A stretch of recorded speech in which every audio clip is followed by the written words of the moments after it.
inshallah Mungu akijalia. Tunataka kuwapa zawadi wa Tanzania, hasa wapenzi wa Simba, zawadi ya Idi ili tuletee ushindi.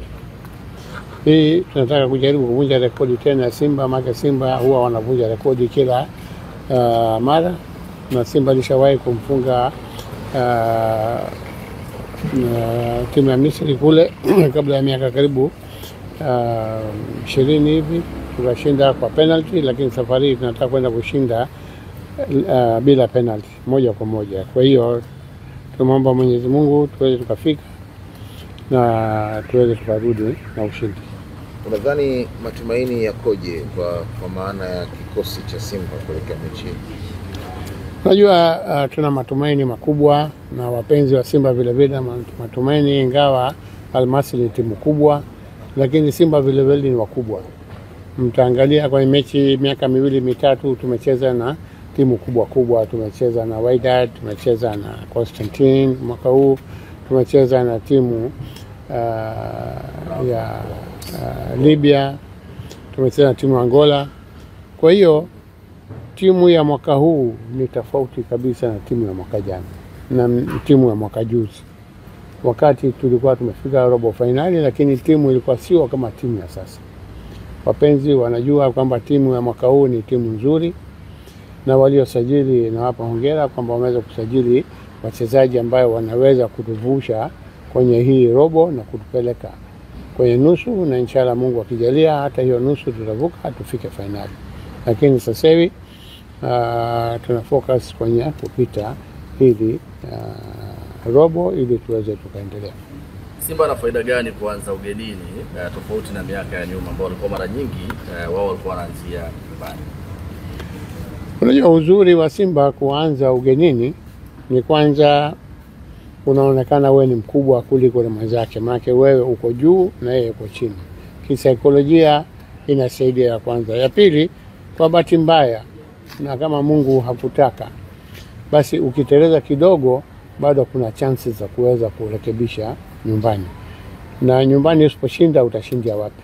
Kwa hiyo hata ikitokea bahati mbaya bado una nafasi ya kuja kurekebisha yale makosa yako na unaweza kupata ushindi. Mtakumbuka kabla ya miaka mitatu Simba walienda Kinshasa, tukafungwa goli 5.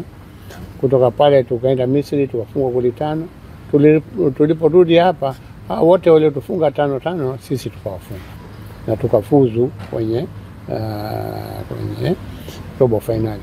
Kwa hiyo unapofanya makosa nje basi ni rahisi kuja kurekebisha, lakini ukishafanya makosa hapa ni vigumu sana kwenda kurekebisha ugenini. Kwa hiyo ndio faida ya kuweza kucheza mpira ugenini. Lakini mara nyingi inategemea na timu vile vile. Inshallah tukishinda, kwa mtizamo wa nilivyoangalia robo finali itabidi tuanze nyumbani tukamalizia nje, na robo finali vile vile most likely lakini mpangaji ni Mungu, lakini kwa mahesabu ya kimpira tunaona kwamba Zamalek watashinda na tutacheza nao kwenye nusu finali. Kwa hiyo tutaanzia hapa nyumbani, tutaenda kumalizia kule. Kwa hiyo wakati wa kucheza hapa mwalimu atajua namna ya kupanga timu na namna ya kuweka na mbinu ili tuweze tukashinda kwa vizuri. Umekuwa ukisafiri na timu, na kila ukisafiri na timu mara nyingi tumeona matokeo yanapatikana, na mechi ile ya Tunisia Constantine pia Bravo kule Angola, lakini hata kwenye ligi kule Tabora, baadaye Dodoma, kila ukionekana tu uwanjani kuna matokeo yanapatikana. Sasa siri ipi iko nyuma? Maana watu wanaanza kuuliza Mzee Azim akishasafiri hata Uarabuni kuna matokeo. Tunamshukuru Mungu, Mungu ndio mpangaji. Sasa msa nyingine mtu anakuwa na bahati, anaweza kasafiri na timu na wachezaji wakiona kwamba mtu mzima amekuja, basi wanajituma zaidi kwa kujua kwamba kumbe tunafuatiliwa na watu wengi, na mtu aliyokuja vile vile wananiheshimu na wananipenda, kwa hiyo labda wanajituma zaidi. Kwa hiyo inasaidia kuhamasisha wachezaji na kufanya vizuri. Ndio lao kwa wachezaji, kwa sababu ni mechi ya ugenini ambayo ni kama finali. Wachezaji nilishaambia kwamba kwa stage Simba walipofika na wachezaji walipofika, hii kama wanataka kwenda kucheza mpira Ulaya au kwenye timu zingine, basi hiyo ndio njia. Hakuna mtu ambaye atakuwa anaangalia robo finali, labda wa Tanzania na watu wa Misri watakuwa wanaangalia, na labda 5% ya nchi nyingine ambayo wataangalia.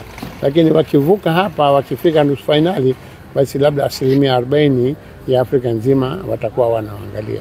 Lakini wakifika finali, basi watakuwa wanaangaliwa na karibu 80% ya wapenda, sio tu Afrika, lakini pamoja na watu wa Ulaya watakuwa wanaangalia hiyo mechi ili waweze kuscout wachezaji. Kwa hiyo mambo wachezaji, kama mna nia kwenda kucheza kule juu, basi lazima mfanye vizuri, mjitahidi ili muweze mkaonekana.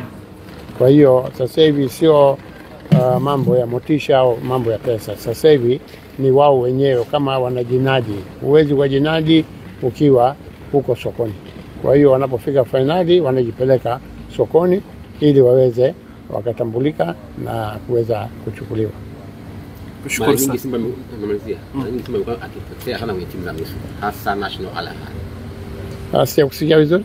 Mara nyingi Simba amekuwa akipotea kwa timu za Misri. Anarudi tena Misri. Na mara ya mwisho Al Masry walimtoa Simba. Nadhani kwenye hatua ilikuwa ya robo finali hivyo. Waswahili wanasema kufanya kosa si kosa, kurudia ni kosa. Kwa hiyo tulishafanya makosa, tunaenda kurekebisha ili tusifanye makosa. Watanzania wengi wanategemea kwamba Simba watavuka, na nimesema awali kwamba Mungu akipenda tutavuka. Hatuogopi majina siku hizi. Zamani ilikuwa